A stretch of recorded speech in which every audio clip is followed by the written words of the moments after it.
Hello. Hi.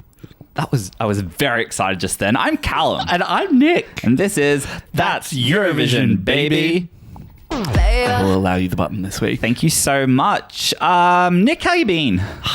Sick. Yeah. But powering risen through. from the dead. Oh my God, he's Jesus. I have come back and I am ready, fighting, and absolutely raring to talk about Eurovision. Love that. Well, what are we talking about today? Well, I noticed you didn't ask me how I'm going, but that's fine. How are you going, Callum? Not good. Oh. What are we talking about So today? today we thought we really wanted to have a bit of a look, because the off-season of Eurovision is really a time for us to take a bit of a look back, Callum. Yes. A look back at what has been. Well, because nothing is happening. So we have no choice but to look backwards. So we thought, why not have a look at how some countries have been performing in the last, say, decade or so, because that makes a nice round number for a video. Yes, we thought, what's a good place to start our top 10 ranking? So why not start at Switzerland? Exactly. And Switzerland obviously been on a bit of a hot streak of recent. Yeah, well, let's talk about that. Switzerland so just for clarity, we're ranking Switzerland from 2015 to 2025. Inclusively. But sadly, we will be skipping 2020. And the reason we're not counting 2020 is not because there's no songs. There's obviously songs. But because part of our ranking of the songs will include the performance, the actual live package that got presented at Eurovision. 2020 didn't get that opportunity, so we're going to skip it. And it feels unfair to rank excellent studio versions against either excellent staged versions or less excellent staged versions. Because as we know, everyone can sound great in a heavily produced studio. Yes. It takes a lot more talent in Eurovision to bring it to the stage. Exactly. So 2015 to 2025, the 10 Eurovisions that took place are the 10 songs that we'll be ranking for Switzerland. I reckon we should get into it, Callum. Well, before we do, I actually wanted to give a little overview of how Switzerland did over the last kind of 10 contests, because it's a really interesting country to talk about in some ways. Tell me. Well, Switzerland sort of has gone through this crazy, what would you call it? Puberty? Yeah. Where a bit of a renaissance, if yes, you would. a renaissance is a much better way to put it. And LSD. Exactly.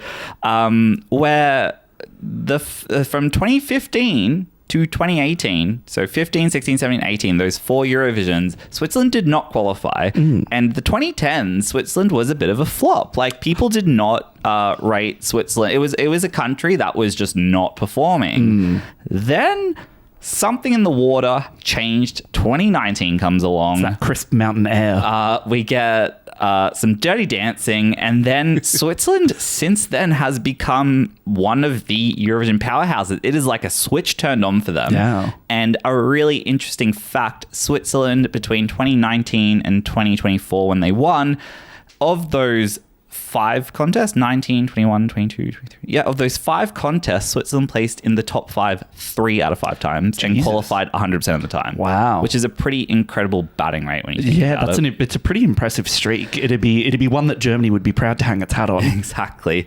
So with that in mind, that's probably going to play into our rankings somewhat. But yes, Nick, let's jump in. So and this is a collective ranking, by the way. So it's a joint effort here. Yeah. We fought, but we got a singular ranking in the end. So start us off, Nick, with the joint 10th of 10 for Switzerland. We sat down behind the scenes and we watched all the stage performances and we listened to all the songs. We sure did. And I don't remember some of the early ones. Yeah. And our 10th placed song that we will be awarding will be to Stones by Zibs. Yeah. Look, Penny for your thoughts, Callum? You're not off to a good start if you are an all-caps band with 1 lowercase letter in your name. Oh. I hate that. Like an iPad. Yeah, hate. Zibs, Stones. They represented in Switzerland in 2018 in Lisbon. Unfortunately, I would say this genre of music is urban cowboy music. That is my least favorite genre of all time. What would you call this? Blues pop? Yeah. Doom, doom, doom, doom. It's Rag and Bone Man. Boom. It's like a more downbeat Imagine Dragons, which is why I'm thinking Rag and Bone Man. It's Rag and Bone Man is what it is. Imagine Dragons is too much credit to Imagine Dragons. Whatever this genre is, okay. Do you know what Stones is as a song? What? It is royalty-free music that a marketing company used for a women's sanitary product ad. Oh my God. Girls, you can be confident. You can be throwing stones. You can be confident any day of the week. Oh, no, I ain't throwing stones. And she's like flexing a bicep and it's like menstruation. We're not afraid to say it. Like it's very that energy. I get you. Yeah, look, I think I had a very similar approach to Callum on this one. It was very much this song is about the antithesis of what my taste in music is. I think the singing was decent. Okay, yeah, I'm glad. Let's be constructive and not just be like shady about it. Like, I think the actual package, for a bad song, it was delivered well. I will say her stage persona is my enemy. The hat, the flair, if you've ever been hurt, put your hands up. Hated that. The glow sticks at the end. The flair, the throwing of the drumstick at the start when nothing had really happened. It was like... It just felt like there was like a real like punky energy that was trying to be brought to the stage, and I just feel that the song didn't deserve that. Yes. That being said, I think it was performed reasonably well, but it's stuck in the problem that's a shit genre of music. And I think the main issue as well is that this type of music is not a big stage filler. It'll never qualify. And unfortunately, the Portuguese stage that year, enormous and with the bridges and no LED to really So anyway, we'll wrap it up there. Zibs in 10th place with Stones just because it sits in a genre of music that Nick and I both hate and will never rate. If you heard our review of I was about to call him Rack and Bowman. If you heard our review of Isaac Always on the Run even Park's Survivor, you'll understand. Similar sort of it's energy. The same family. We're never going to get around this. It's just a bit downbeat. So but let's move on to 9th place. Number 9. What's number 9? In number 9, we have, and apologies if I mispronounce her name, we have Mélanie René with Time to Shine, which was represented Switzerland in 2015 in Vienna, our earliest representative on the list. Yeah. So, I'll start with this Start with it, please. My main issue with this song is that, like, I think she sings it pretty well. It really reminds me of early 2000s Christina Aguilera when she was doing her sad girl songs. Okay, yeah. It's like a little bit edgy. Beautiful. Yeah, but like it's like a little bit edgy and like a little bit go, but for no reason. Can we unpack why my Christina Aguilera sounded more like Cher? You are beautiful. Cher as done by Maya Marla Page. Yes, I think that this song actually reminded me of that Katy Perry song, I'm Wide Awake. Okay. A worse version of it. I mean, to be fair, that song kind of does slap. I'm not a Katy cat, but I don't mind that song. I fucking hate that song. Anyway, I'm not here to talk about Katy Perry. I am. Oh, you on the wrong podcast? Yeah, but this is the Katy. Oh shit! Welcome to That's Katy Perry, baby. Perfect. Go. Kathleen Perry. No. So I think the thing I don't like about Time to Shine is I think it has it's devoid of personality. Like this song has no identity of its own. Lyrically, it's meaningless. Like I will be happy when Eurovision stops doing songs that are about self-empowerment that are like the most surface level drivel ever. Yeah. Production wise, it's nothing. It didn't come alive on stage. It is like we listened to it literally maybe 20 minutes ago. I've already forgotten what it sounds like. I think this song just suffers from being like absolutely forgettable. Yeah. I also have the issue with this one that the staging for this one felt so violently disconnected from the song. It was a weird staging. It was so strange. Like it felt like they were trying to bring a bit of doof and a bit of party, but to a song where she was just stood on a plinth and just sort of... There was some weird production choices to the song. Yeah, so like in the first... The jets that are blowing and all sorts of stuff. So in the first chorus, there's like a pan flute, which is very Emily DeForest, only teardrops. I did think that as and well. And then 2/3 of the way through the song, there's a guitar solo that I'm like... Love that. Where did this come from? It's Emily DeForest. It's on Emily, the guitar. Yeah, Emily DeForest. She's playing shredding. Yeah, she was in the background. Yeah. Yeah, do not rate this song. Reason it didn't qualify. I think it's, absolutely forgettable and very like representative of that sort of 2010s Eurovision sound, which was like some of those years you were like, oh, there's 5 good songs and 30 songs that all sound the same. Exactly. Look, it wasn't a highlight for me. It's one that's forgettable, but I do still think that I prefer it to Zibs. This is still a song that I could potentially hear myself listening to, whereas Zibs, unfortunately, is one that I will be throwing stones out the window and leaving them by the side of the road. I completely agree with you, Nick, but we have to move on. So give us number 8 in our list. Number 8 in our list, we'll be moving ahead by a singular year. We'll be moving into 2016, where we have Rika with The Last of Our Kind. I don't agree with this placement, but I am willing to compromise because that's the kind of person I am. And I appreciate you so much. That's what makes you a true Katie cat. Thank you for our Katy Perry podcast. Exactly. So, first of all, why is she smoking? Yeah. Why is she smoking? So let's give context to the audience. We're talking about the live version of the song, not the recorded version. If you go back and watch Switzerland's performance in 2016... she could have been smoking in the studio version. We don't know. Could have been.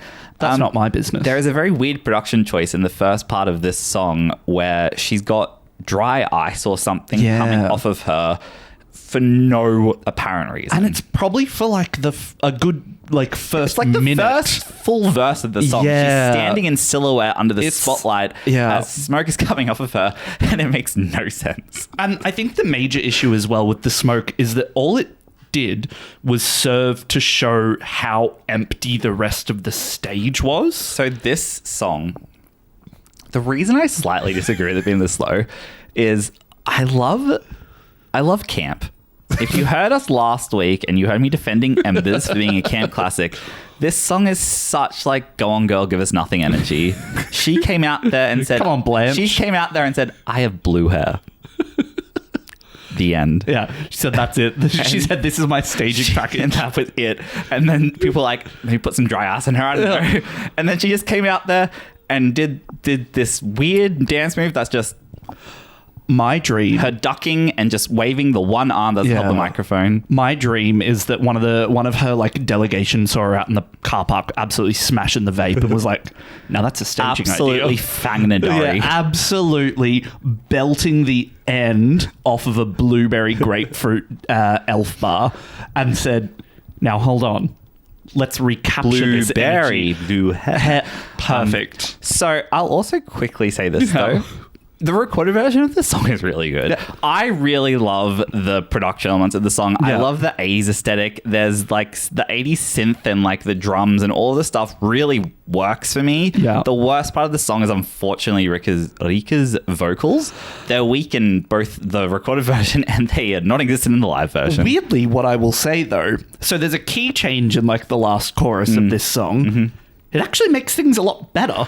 Normally it makes things a lot worse because normally if you can't sing your song and then you try and do a key change, it does not go well. And I feel like this is where we cut to the do it for your lover. I wasn't expecting that. It just scared me a little bit. Normally you do a key change. It's not great if you already can't sing the main body of the song. She gets key so change much stronger. Yeah, this is a great example to me of an artist who most of the song is not in their register. Yeah. The belting is in their register, and the song has too many moments of low and restricted, and you can tell like her voice just isn't made for this sort of like verse. And it's my least favorite thing. In all singing competitions, they like to do this where like you get the belter singing all the like ballad songs. And they'll sing the verses, and they can't sing verses because their voice is designed to project, and they're trying to restrain. And you can just tell they're just waiting for the key change. Yeah, to be sort of let free. Yeah, and but anyway, I think this song is really interesting. I think this song is pretty good recorded. Yeah, it just dies in the arse on stage, but Yeah. maybe in a camp way. Exactly. But anyway, We can't all be winners. So I think that will move us on then to our next song. Yes. What have we got in 7th place? We have, and again, I don't know if I'm pronouncing this correctly. Is it Time Bell? I'm going to say it's Timmerbell. I'm going to back you in on Timmerbell. Yep. Swiss people, please correct us because I'm certain that we're probably saying that wrong, but Yes. we're going with Timmerbell. But we're closing out Switzerland's 4-year NQ streak with 2017's entry Apollo. Yeah. It suffers pretty much the same issues that all the other songs that we've discussed so far are suffering from. It's a bit derivative. It's a bit nothing. It's a pop song that did not interest the crowd enough. I'll tell you what she's not suffering from, though. An unbolded brow. Because I stan a Cara Delevingne diva with a strong brow on her forehead. Do you know who she looked like to me? Who did she look like? What's her name? Vicky Gunvalson? I From don't- Geordie Shore? Oh, I don't know. Vicky from Geordie Shore? Was that her last name, or did I make up a last name? It sounded vaguely Swedish. Vicky Patterson. Vicky Gunvalson, I think, is the Real Housewife of Orange County. So that's a whole... Disregard her. Anyway, she looked a bit like Vicky from Geordie Shore. Love that. But yes, I wasn't paying attention to the eyebrows because I was so distracted by this quinceañera ball gown that she was wearing on stage. Now, I'm not sure if it was just me. I don't know if it was just also based on the fact that they're called Timmerbell. Time Bell. I was just looking at her thinking, is this trying to be like a Beauty and the Beast thing? Because that, it looked kind of like Belle's dress from Beauty and the Beast. Maybe. Oh, that's a good point. Yeah. I actually didn't mind the dress. What I did hate was the bubblegum boys. The men on the drums and the piano in their lurid pink. And I love the colour pink in their absolutely putrid green satin. Guilty. In their putrid pink satin ensemble. Hated it. So I think that staging is the reason why this song... Yeah. I do not like this song. Because if I was to listen to the song before watching it and think about staging or whatnot, it's not bubblegum pink and yellow in the clouds and almost junior Eurovision. Yeah, those graphics in the back as well are fucking heinous. To me, the song's black and holographic and sort of that aesthetic. It's and it's a bit yearning. She's going on in a kind of... she's going on in it's just modern, and we're watching what I consider to be school prom mixed with kids bop. And I could the disconnect between the song and the staging, which is, I think, this song is not unique in the sense that, it doesn't not particularly unique sound, but the amount of songs where you'll listen to it and be like, this is what the staging is, and you'll watch the Eurovision and be like, oh, you really did not interpret the song properly. I think this is very much guilty of really weak staging, letting down a song that I think maybe could have qualified in 2017. Not a particularly strong year. Yeah. Because I will say, speaking of non-unique songs, I actually couldn't really get that into this song because all I could hear in my head the entire time it was playing was Nobody's Perfect by Jessie J. And I hate that I let you down, and I feel so bad. Wow. It was all I could hear the entire time. Nobody's Nerfect. Yeah. That's the one. You haven't seen those bumper stickers? Is that a meme? It's a thing. It's not a meme. It's is that a meme? It's pre-meme. Is that one of their memes? No, you know those old corporate posters that were white with the black with the white border, and it was hanging there. Oh yeah, it was like that, but it said nobody's Nerfect. Love that. Anyway, but yeah, is there much more to say about this song? No, other than it just sounded exactly like Jessie J's Nobody's Perfect to me, and I couldn't hear anything else, which unfortunately combined with the staging meant that this one has to stay reasonably low. Yes, well, we are up to number 6, and all the songs from now did qualify for the grand final because they represented the 2019 to current school of Switzerland. So the good Switzerland. The good Switzerland. Well, we'll see. But Nick, number 6 in our ranking. Give it to the audience. Number 6 in our ranking of Switzerland's last 10 entries is the absolutely delightful Marius Bear with his song Boys Do Cry. He is the male personification of alt girl voice. Yeah, he is Lena, I think, reincarnated. He is, oh my god, that is a great Eurovision callback. Yeah. Callum, tell me your thoughts on this one. Come, lubricate the pipes first. Yeah. I hate this song. I'm sorry. I think the reason we have it at 6 is because the previous 4 songs, it's not just because I didn't qualify. I actually had in my personal ranking Rika's The Last of Us kind of above this, but again, live performance matters and she did not deliver. This song's like, I don't know. I don't like the what's the word? The raspiness. Is it rasp? Whatever the choice in his vocals is. Because it's not even like rasp. It's the intonation. It's the boys do cry. It's not cry, because you can do cry raspily. You can get cry. But he goes, cry. Yeah. I also just find the sort of wah, wah, wah, wah, like vibe a bit yuck. It's just a boring song. This song to me is, and I'm so sorry, Marius, because from everything that we've seen and everything that I've heard, Marius Bear is one of the most delightful human beings on earth. Holds an Australian passport. Love that. Yeah. How fun. That's what Miff and Joel told us in the postcards. Oh, how sweet. He seems absolutely delightful. But this song is the human embodiment of the Rachel Dratch. Womp, womp, womp, womp. Debbie Downer. The Debbie Downer skit from SNL, where it's just like I wouldn't know. Guys. Yeah. So it's a statement on what? Toxic masculinity. Yeah. I think the bleeding heart nature of it, and like the staging with the projected heart. Yeah. It's Again, just a bit naff. I think by now, guys, you probably know that we're big show don't tell people. Yeah. And when you beat us over the head with subtext, I reject it. Here's the hourglass. Yeah.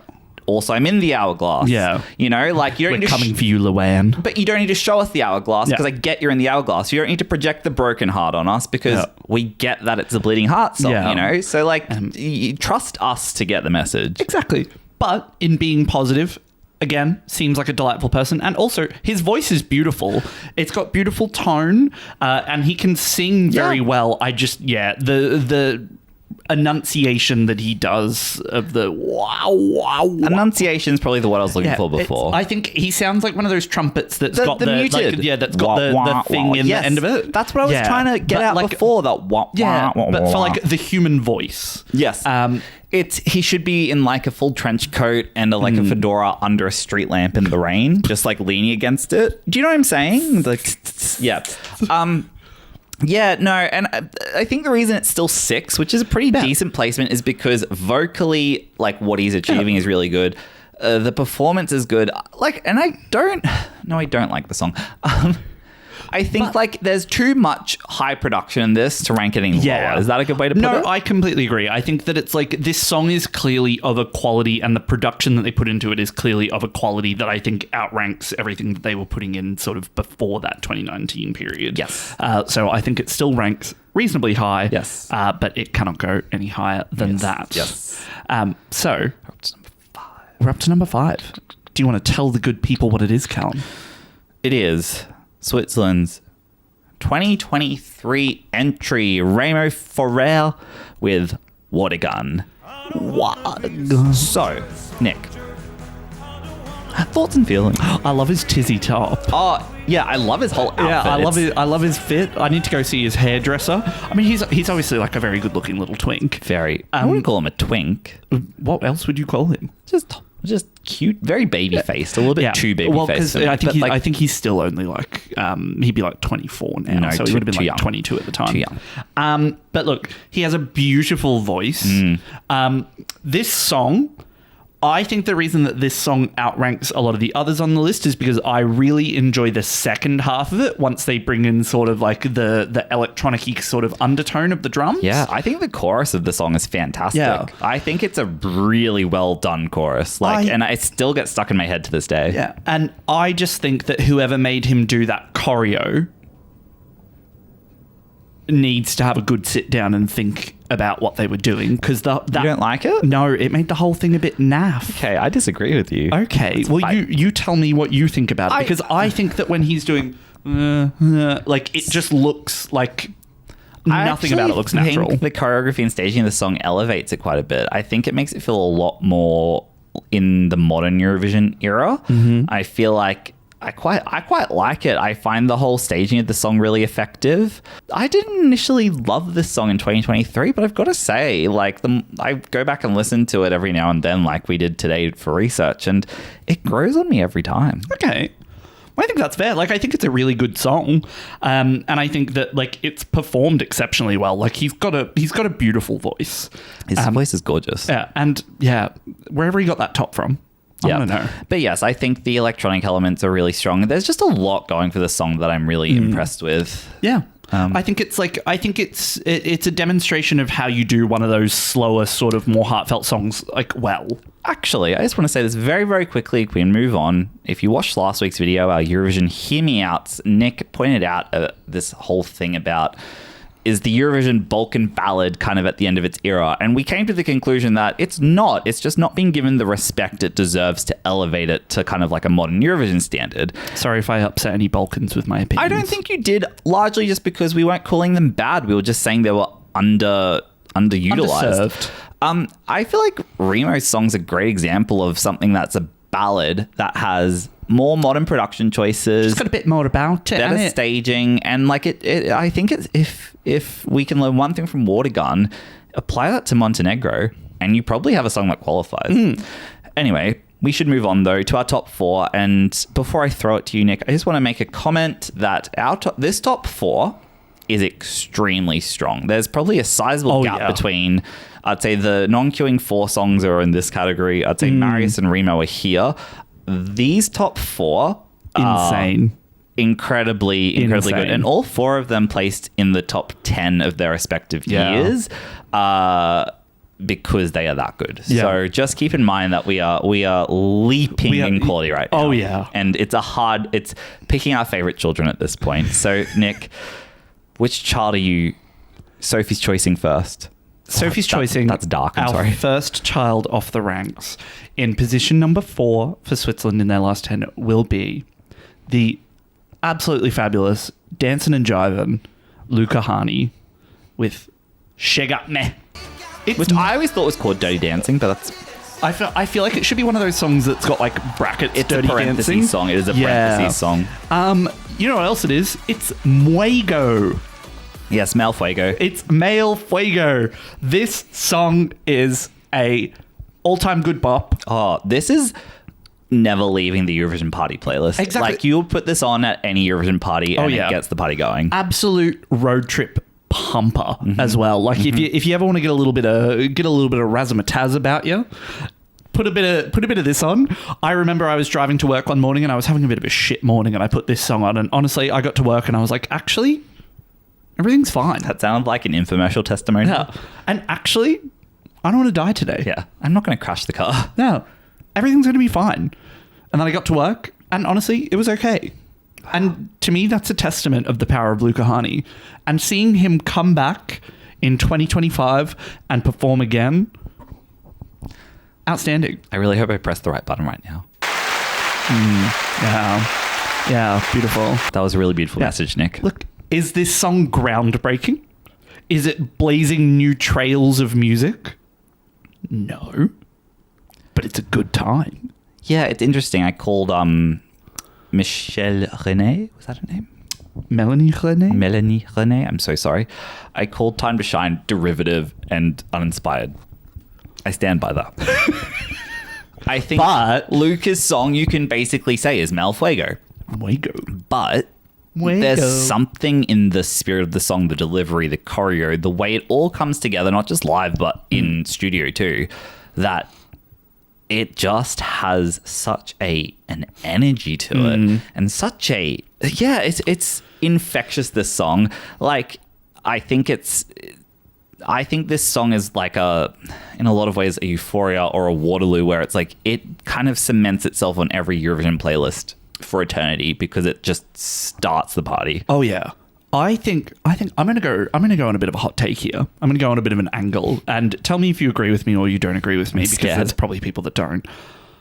I think that you can be a bit derivative when you're doing fun, upbeat pop music, because it's not like pop music can mean something, but a lot of times it's meant to invoke a feeling of fun as opposed to invoking a thought or an emotion. I think pop music is about distilling a very euphoric emotion and delivering it, which I'm a big believer in pop music is just because it's not academic, it's still incredible. But I think that you can't, the reason that a lot more people will get called out as being derivative for doing sort of slower ballads or more expressive or emotional music is because that sort of music is designed and catered to build a specific emotion with people and connect on like a deeper level than a pop song is, which means that when it's derivative, it feels like almost insulting. It's much easier to call Marius Bear's song cheesy than it is to call this cheesy, because this song goes, yeah, I fucking am, and then starts dancing in your face. Whereas Marius would try to not Marius himself, the song would try to defend it.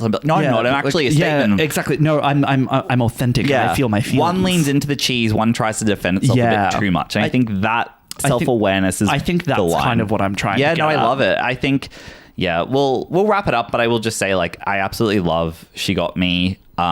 I had a place higher, but Democracy came through. Democracy Manifest, and I think this song and the next song, even though they're so wildly different, is very similar in my head in terms of my value for them. Well, do you want to tell me about the next one then? Yes. So number 3, our bronze medalist in the last 10 Eurovision entries for Switzerland is the one and only Zoe Me Voyage from this year, 2025. And I've got to say, the way we are clutching at straws here to differentiate this top 4, it's so strong. It's insane. So, Nick, I feel like I'll just quickly say, if you followed us through the Eurovision season, you probably know our adoration for this song. We think it is extremely special, and it won our Best Staging Award this year. Yeah. Congratulations to Zoe. I'm sure the real highlight of her career was winning the Best Staging Award from us. Still haven't heard back from you, Zoe, about the award. Let us know if it came. Postage from Australia does take a while, so it might still be on its way. It might still be in the post. Give me your thoughts. Look, this song is incredibly beautiful. We've made no secret for anyone who's been watching throughout the season that we think that the staging is incredibly special and really helps to bring you into a world where you can sort of feel the story and the journey that you're being taken on with her. I think that the voyage you're taken on? The voyage, sorry. Oh my God, I tried to say the English version of voyage and I said voyage.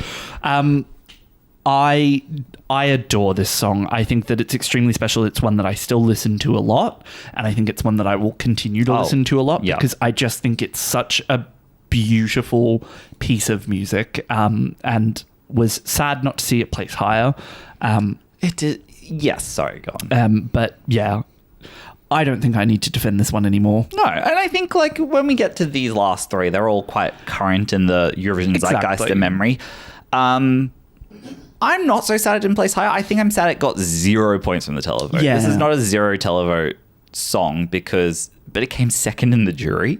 Let's not forget, which is why I hold... And I think it came 3rd in our apartment poll on the day. It did. It came in... Yeah, it got the award. I think the thing to remember is that this song, from industry professionals, was ranked number 2, which is insane for a previous winner. A Switzerland one, obviously, the year before. That's not unheard of. Because usually you see a bit of a pivot, usually you just see that people don't want to pick the same country 2 years in a row. And even saying that, Italy 2022 comes back and comes 6th. Sweden comes back last year and comes 9th. It's possible to still make top 10. Yeah. But I think the way that Zoe was fighting for jury first place is crazy. Yeah. I just really want to take a moment to say that this song is incredible enough. I struggle to find memory of a staging that does justice to a song that is this beautiful, that takes all of my expectation, desires for a song, and just visualizes it exponentially higher than I ever could have thought. Well, because like if you go back and have a look at our How to Win series that we did where we spoke about Switzerland, I don't think there was a reality where we could have dreamed of something this beautiful. Ever. The handheld like 35, I believe it was a 35 millimeter filmic. Like anyway, sorry, it doesn't matter. To create that soft depth of field that when she reaches out a hand, the focus pulls and then the way that those lights are bokeh'd and absolutely like soft in the audience. That is, I've never seen it before at Eurovision. I've never seen the idea that Eurovision can feel so intimate yet still so staged. Yeah, and I am inspired by that song visually, but also by Zoe's incredible vocals and. So excited. She has a new song out that we still haven't listened to that we need to listen to after this actually, because I've heard really good things about it. So I'm just gushing about Zoe, and the fact that we're gushing about our third place probably tells you how incredibly strong this top 3 is. I'm really looking forward to ranking like Belarus's last 10, so I don't have to like really fight these incredible songs. But you know that you'll be fighting me on at least one of them. Exactly. So, oh god, I don't want to get into that. Anyway. It's our top 2, isn't it? It sure is. So, our second place for Switzerland in the last 10 years. So just we'll drum roll it. Obviously, when we say number 2, it'll give away number 1. Yeah. This was a hard one and 2, and I just want to make it very clear that for us, both of these songs are like all timers. Yeah. So Nick, tell us the number 2. Our second place for Switzerland is 2024's winner, Nemo. Oh my god. With The Code. Yes. Calm. Yep. This song was such a moment in time. This song was the winner the second we heard it in 2024, and we both remember watching it being like, well, that's going to win. Yeah. Which we felt about Ikome this year, and we were very wrong. Exactly. But after a 2-year winning streak of like hearing a song, we were like, I tell you what, we were on it the last 2 years, but we were off it this year. Yeah. But I still stand by what we said. But tell me your overall feeling about this song. Oh god, it's just bonkers in the best possible way. Yeah. The way Nemo flips between rap and pop and opera and the instrumentation matches this, but it never clashes. And you go on this journey, this voyage, if you will, with the song, this voyage, where that one was for you, Zoe. You're flipping between genres so quickly but so skillfully, and it still makes sense. Like it's crazy, and I think that what's even crazier is Nemo coming to Eurovision 2024 and delivering that level of vocal perfection and just the cardio required to fucking spin on that wheel and do opera, and doing it all flawlessly. They deserved absolutely to sweep that jury. Yeah. And what an incredible artists. Their interval act this year, I think, was an absolute moment and extremely special. Yeah. I'm really annoyed that in Australia it was cut. It was cut from the final. Yeah. They cut things for time. But so when we finally got to watch the YouTube version, we saw it and it was amazing. Yep. On a completely separate world. I listened to Casanova and Eurostar from Nemo because they're also both incredible songs, but I think we have an artist that is really special here. Yeah. I think that Nemo is a person who really understands and knows exactly who they are and exactly what they're trying to put out in their music. And obviously, I think speaking from the perspective of the lyrics of The Code, like obviously this is a journey that Nemo had to go on to get to this place, not to get too existential about a Eurovision song, but like it's very clear to me that they are where they are meant to be. They are an artist who produces incredible music and can produce incredibly like meaningful pieces of art like The Code, and can also produce like fun, silly bops. Yeah, I love the ability to flop between like pop and then deep. Yeah. Like, yeah. Anyway. Yeah. And also, we stand nothing more than meeting a bunch of really great mates at Eurovision one year and then hosting it in your own country the next year and being like get my gang back. That semi-final and interval act with all of Nemo's mates is like so funny to me. And really, I think setting the framework for a reunion of the Beauty Blenders in Austria in 2026. Vienna Beauty Blender reunion for the interval act. I'm absolutely. I hope that Sisal, Mariana, Kyle, and JJ come on stage and like sing a sing a cover of like 5, 6, 7, 8 by Steps or something stupid they're gonna like come that. on and they're gonna sing like Rise Like a Phoenix or something. No. I want it to be the most like Love of Huns-esque song you've ever heard. I want it to be like Don't Call Me Baby by Madison Avenue. Like, you know what I'm saying? What like a some treat. absolute camp bop that like Sisal's don't think that I'm the one to anyway. Shall we move on to our number one, Carl? Yeah, we should. You've probably guessed it by now, but we're gonna tell you anyway. So it's Stones by Zibs. Congratulations. We brought them up from a bit of a last minute change. No, the number one spot in our top 10 ranking of Switzerland songs from the last 10 Eurovisions is 2021 John's Tears to l'Univers. Oh, I got it. This is probably it's actually worth the clapping machine. Yes, we made the choice to rank it above a winning song because I think for both of us, it's kind of timeless. It's special. It sits somewhere. But Nick, give me your thoughts. So for me, this one was actually a bit of a contender for... I genuinely had to sit down and ask myself if this is potentially my favorite Eurovision song of all time. Wow. Because this performance... He's not a Loreen stan, guys. He's a fraud. This performance and this song, to me, are so special. I think that what John was able to achieve on that stage, I think that this song is so special. I think the vocal performance is incredible. I think that this is just a song that just continues to grow on me over time. It's one that I enjoy so much, and it's one that I listen to regularly, whether I'm in a good mood or a bad mood. Like, I just adore this song. Yeah. It just sits on a level of quality that is, I mean, to be fair, Nemo, Zoe, and Luca will maybe sit on, but this song is absolutely... We're not talking miles, we're talking inches here. Yeah. This song just like is so incredibly done. John's voice is incredible. Yeah. The sort of... It's both a sort of low tempo song, yet it feels with certain production elements exciting and big and theatrical. It manages to be both quiet and loud at the same time. The staging is the most perfect visual representation of the song. Deserve a jury winner for 2021 as well. I just want to say, like, and just like such a strong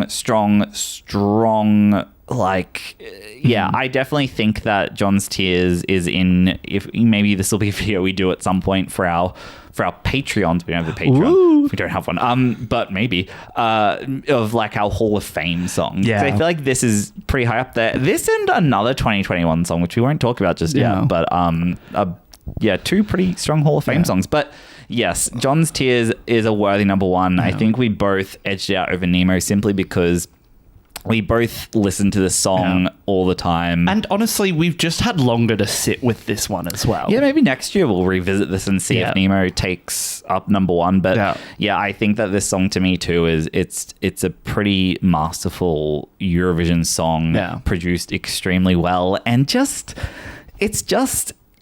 I love a song that sits in Eurovision lore, but also could exist entirely outside of it and be absolutely fine. Yeah. And like, it's not just John's Tears from this ranking, but this one is the one that I'm like, this song deserves so much. And for me, this song is a seed. It starts small and builds throughout and just continues to grow. Wow. I adore it. Wow. And that's all I have to say about that. So there you go, guys. Our our personal ranking of the last 10 Eurovision performances from Switzerland, this year's host country. A real tale of two cities, if you will, two ends of low lows, but then some of the highest quality songs that we have gotten in this decade. But yeah, an incredible run for Switzerland, and I'm very curious to see if now they've won and they've even had their Zoe Me moment, if they sort of go, they light that durry and that cigarette, and they just go, we need to fuck it, we'll take a rest, we'll just send a fucking, I don't know, we'll send whatever, we'll send whoever replies first. We'll send Jojo Siwa. Stay tuned. Closing thoughts, Nick? Don't forget to like and subscribe. I would love to hear from everyone in the comments. What would your ranking be for this top 10? Yeah, let us know if there's a song we absolutely paid crumbs to. That's your number one. Yeah. Or if you agree with us that maybe John's Tears is better than Nemo. Yeah. But just remembering that we fucking love all these songs. Exactly. It's not a case of Nemo did anything wrong. It's a case of John's Tears. Like, Tout d'Univers is just... She just is that girl. She's that girl. A little special tip for everyone out there. It may be a lesser known component of it, but if you have the My Eurovision Scoreboard app, this is not sponsored in any way, shape or form. We wish it was. It's just a very useful tool. You can actually go to the little person in the top right-hand corner of the screen, and you can go to your My Tops section. And you will be able to find all of the songs that have represented each country since 2000 if you want to make your own ranking, if that makes it easy for you. That's what we did. Am I your top? Don't forget to like and subscribe, guys. Thank you so much for joining us, and we will see you for the next one. Bye, guys. Bye.